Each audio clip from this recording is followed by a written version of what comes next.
Il y a un arrêté préfectoral à cause des grandes marées. Donc on part dans un petit quart d'heure là. Voilà. Puis on va redescendre en Ille-et-Vilaine. Les camping-cars s'en vont les uns après les autres. Ils ont jusqu'à ce soir pour quitter les lieux. L'aire de stationnement qui leur est habituellement réservée se trouve juste derrière le mince cordon de dunes. Alors pour éviter tout incident lié à une éventuelle submersion, la mairie a décidé d'en interdire l'accès. Et pour la même raison, le camping, qui se trouve à quelques centaines de mètres, a dû modifier son planning. Donc changement de programme effectivement, depuis hier soir, nous avons fermé la barrière du camping. Nous sommes en période hivernale, 10 jours avant la fermeture légale.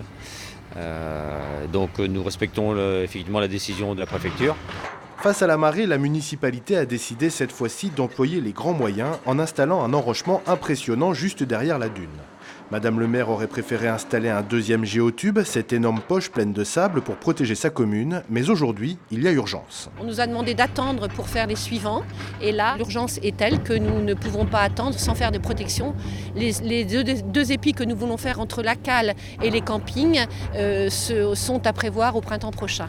Mais il nous faut à la fois des décisions de l'État, des autorisations de l'État, possibilité de sable pour remplir les épis et pour réensabler à côté, et tout ça, nous n'avons pas ni l'autorisation ni les moyens financiers pour le moment pour les faire.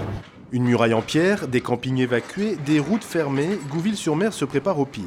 Heureusement, les prévisions sont pour l'instant plutôt optimistes. Le coefficient de marée est de 111 et la météo devrait être assez clémente.